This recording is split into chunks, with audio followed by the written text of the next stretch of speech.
Right guys, how's it going? Welcome back. Well, today you join me in my AMG GT as I'm on my way to go and pick up an old Freelander that I bought for just 1,000 Great British pounds. I've never actually done a video with the first generation Freelander. Now that's mainly due to the fact that I think they're an absolute, utter, hateful, steaming pile of excrement. Well, sorry, was that a bit too strong? So I thought I'd bring you guys along for a tour of it and a bit of a ride out. Maybe this one's okay, who knows? I doubt it. I really do doubt it, because every single first generation Freelander that has ever crossed my palms has cost me a fortune. Let me know below in the comments if you've had a positive experience with the Mark 1 Freelander, because I certainly haven't. Cool. Oh. Gracias. I think the first generation Freelander came out in 97? 98. It was an R reg, I think. I'm going to say 97R, but I could be wrong. Anyway, it was a really good idea, essentially. It was supposed to be a smaller, yet no less capable, rugged little four-wheel drive in a more affordable bracket. But as is so commonly the case with a lot of British cars, it was let down by poor execution. Most of the ones you see knocking around now are only two-wheel drive because they've had issues with the prop shaft and somebody's just disconnected it. They often have water leaks in the cabin, so more often than not it smells like a wet dog. They have a little safety deposit box in the boot, which is a great idea, only it's usually filled with water. Still handy if you want a little mobile aquarium, or perhaps a foot spa. They've usually got more windows not working than working. It's a bit like an old Renault in that regard. The bonnet catches usually fail. In fact, I had one in swap once that had external bonnet catches, bonnet catches, like an old Jeep Wrangler. It does dross, honestly. And that's before I even get onto the head gaskety K-Series petrol engine, or the thirsty and slow V6, or the noisy, slow, clattery 2-litre diesel from BMW, or the useless auto gearbox, or the useless manual gearbox, in fact. Anyway, should we go and have a look? Well, here it is. My late 2005 Freelander 1. Let's do a quick vehicle history check. So, go to carvertical.com, type in the vehicle reg, which is BL55 Yoda. Check vehicle. It's really important to do this because it will check to see if it's ever been in an accident, check to see if there's outstanding finance on it, check to see if it's had a mileage rollback. You still need to check around the car, obviously, but this just gives you a heads up. While I'm just waiting for that to load, let's have a quick walk around, shall we? Some damage there. Headlights are cloudy. Some damage to the door. It looks quite tidy, actually. More damage to the door there. It's not a bad colour blue, is it? Like a dusty blue. I've just noticed that tyre doesn't match the front, and it's very worn, and it's starting to crack. In fact, it started to crack about 10 years ago, I think. That one's got plenty of tread in it, but it's a brand I've never heard of, and the wheels are corroded. That one's a Michelin with plenty of tread on. So far we've got 3 odd tyres. Have we got a fourth? Oh yes, we've got a 4th odd tyre. Just what you do with a 4-wheel drive car.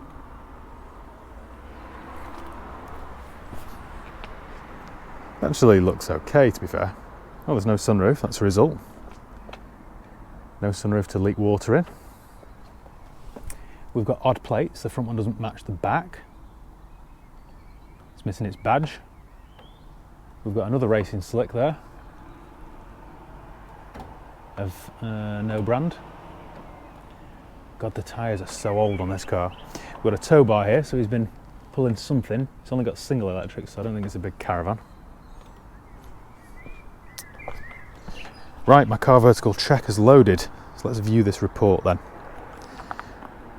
So it's passed its mileage check, passed its theft check, never been in any accidents, no outstanding finance. So yeah, it's all good. Let's check the MOT then. You see with Car Vertical it checks all the previous MOTs.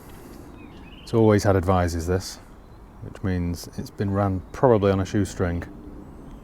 Well, it passed its last MOT, well it failed its MOT in November last year on a load of stuff. Brake pipe corroded, tyres, a nail-in tyre, brake binding, all sorts. But then it passed with all brake lightly binding, whatever that means. to its MOT till November. That's not bad, is it?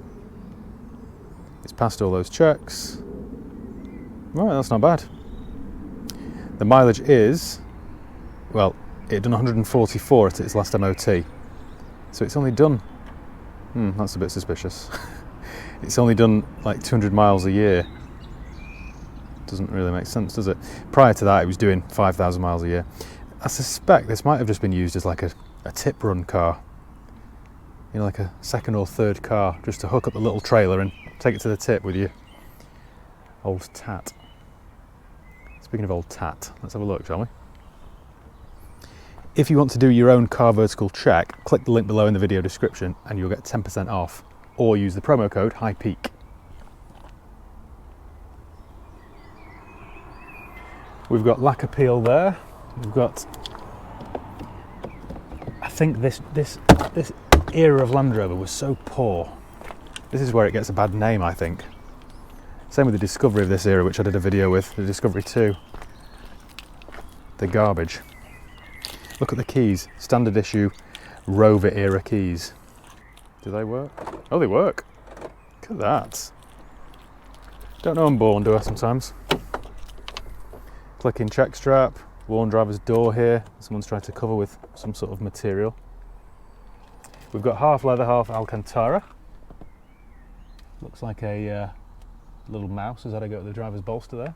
The Alcantara is nice and bobbly, consistent with a 17-year-old Freelander like this. Steering wheel's worn.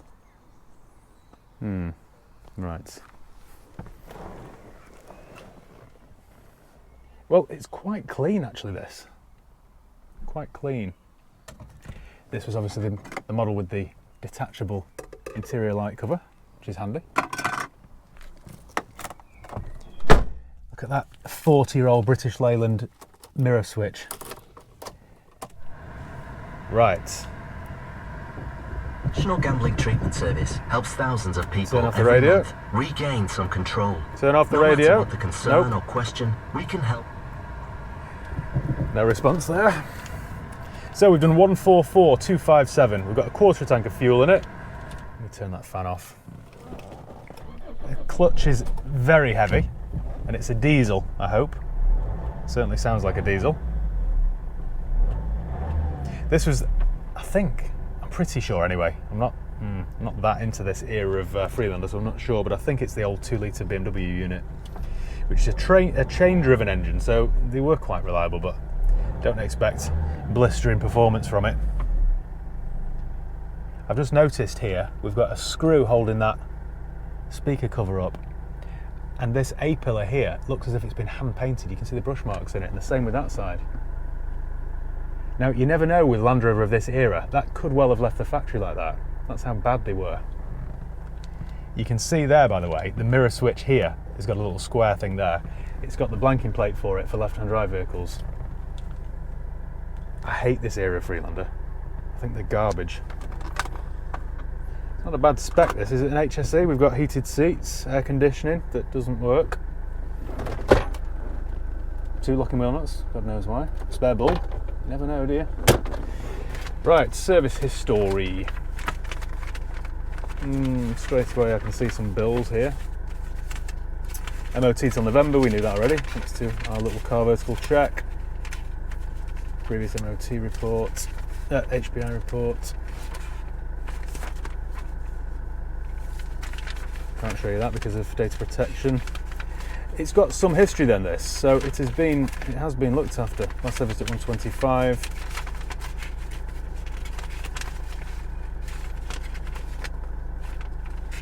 Had a lot of work done at 125.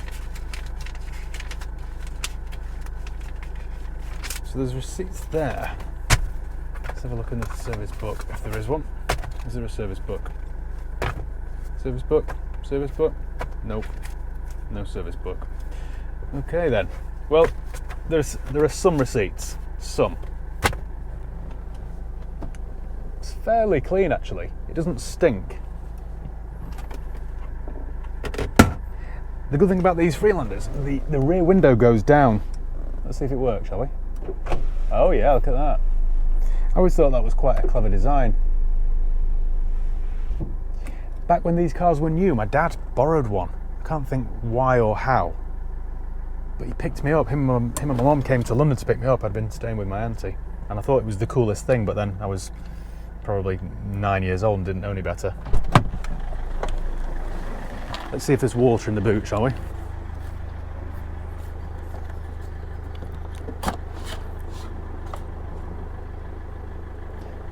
Did you notice that? When you open the boot lid, the window drops. Or at least it should. There we go. Again, when I was 10, I thought that was the coolest thing.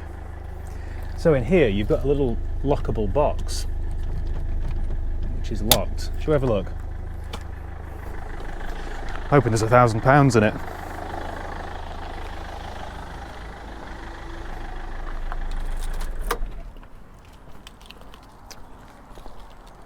Keep running in circles around this car. It's like something out of Benny Hill. Let's have a look then, shall we? They've had a dog by the looks of it. Oh yes, I told you, didn't I? I told you guys, I know my stuff, don't I? Water in the little storage box here. The joys. Stop by the local pet shop and buy myself a little goldfish for that. Give me my key back, Freelander. Alright, we'll take it. What on earth? Oh no.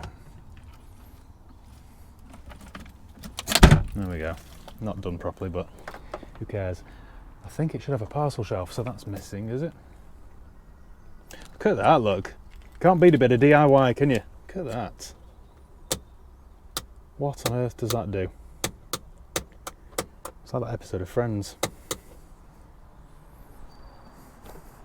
Oh, there's such garbage cars, these. Everything's heavy, stiff, tight. You know what I've always found funny? I know I've got a bit of an obsession with cup holders. This one has got four cup holders, but guess where they are? You've got two there, which is about a mile away from your seat, which is okay if you've got Inspector Gadget's arms. If you don't, then you'll struggle. The other two, wait till you see this, they're there, under the steering wheel. One there, and one there. Now, that's not going to get in the way, is it, while you're driving and trying to change gear? What a clever idea. This is what I mean, it's embarrassing. Some cars make you proud to be British. This is not one of them. Let's fire it up again.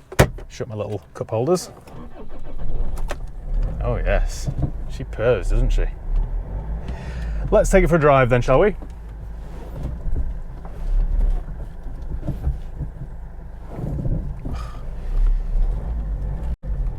For a small car, everything's just hard work. It doesn't drive like a RAV4, like it should have done. Because Land Rover would have wiped the floor with all the competition, and they didn't. Look how dumb the steering wheel looks.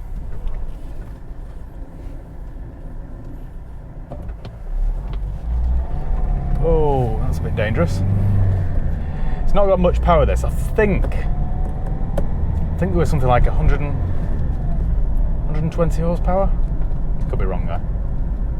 The clutch is very heavy and awkwardly positioned, and the gearbox feels as though it's like stirring a bucket of yesso. Everything's just painful. No wonder he's only done 200 miles a year in it. I wouldn't even want to do that. What else can I tell you about it?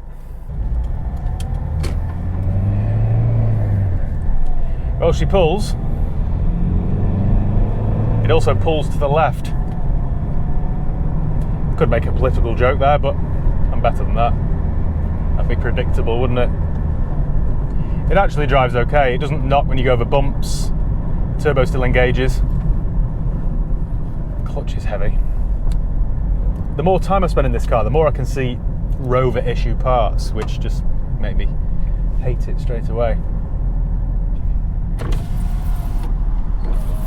We've got one functioning window, two, oh boy, three. Is it a full house? Oh yeah.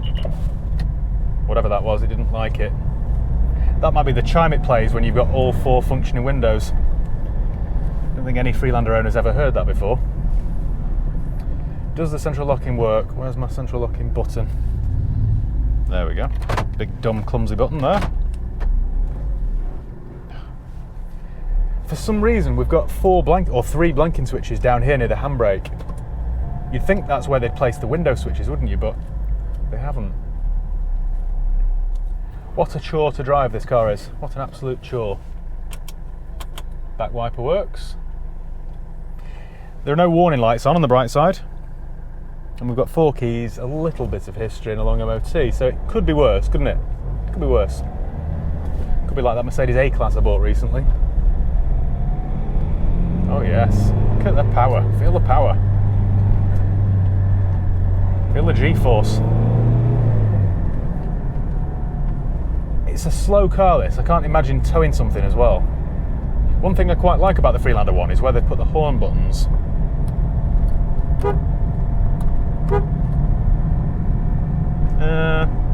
Yeah, that's it. That's it, just that one thing.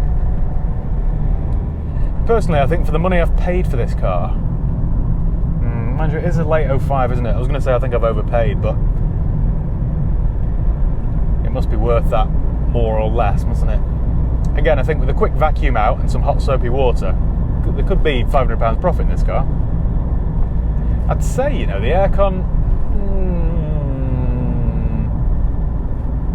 it's doing something. It's doing a little bit of work. Listen to the quality of that.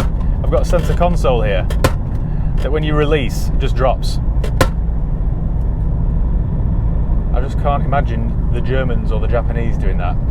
They'd have put some little damper on it or some sort of gasket. Not the Brits though. Everything is just poorly done. Breaks my heart to say it because I'm a big Land Rover fan, as you well know. Thankfully though, the Freelander 2, which replaced this, was a much better car. Better engine, although I think it's French. Better gearboxes, much nicer to drive, better to look at, better to be in, better on all fronts. Well, I think that's about it. Thank you once again for watching. Make sure you give the video a thumbs up if you enjoyed it. Make sure you subscribe if you haven't done already. You can follow me on Facebook, Instagram, Twitter. I'll leave the link below. If you've got any comments or questions, let me know, and I'll do my best to get back to you. If you've got any comments or questions, let me know below, and I'll do my best to get back to you. So yeah, cheers guys. See you next time. I've got an update for you now on this Freelander. I sold it to my Ukrainian friend for a slight loss, but again, it's going to a good cause. It's going taking medical supplies and stuff over to Ukraine. So I didn't mind taking a small loss on the day. He came to collect it, he paid me for it. I think he was quite happy with it at the time. I wasn't there because I was out picking up cars, and about 2 or 3 hours later, he called me from a service station and the engine light was on. Anything over 55 miles an hour, it kind of went into limp mode, and there was a bit of black smoke coming out the exhaust. Because I deal with broken cars all the time and it just doesn't really faze me, I suggested that he continued his journey. He had another 2 or 3 hours to go. Just take it easy, drive it slowly, just stick at 50 or 55 miles an hour and kind of limp it back home, then take it to your mechanics and see what it needs. He did just that until he was about 15 miles from home, and then the engine died completely. He messaged me to say he was waiting for a transporter to come and pick him up from the side of the road, and it just made me feel awful because I'd only driven 10 miles in the car. And this is what's wrong with the used motor trade, because granted that was just a trade deal to charity, but I don't know when a car is going to break. All I can do is service these cars and keep my fingers crossed, basically.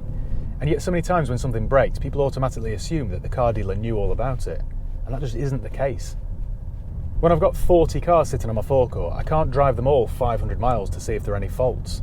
All I can do is run them to my mechanic, get a pre-delivery inspection done, give them a service, all that sort of stuff, but I don't know when they're going to break, and cars are all unreliable, all of them. So that's about it. It's somewhere now in Kent, and I don't know what the fault is. I need to send him a message really and see what his mechanic said. Anyway, hopefully if he can get it sorted, it'll be on its way to Ukraine with some much needed supplies. So yeah, cheers guys, thank you once again for watching, and see you next time.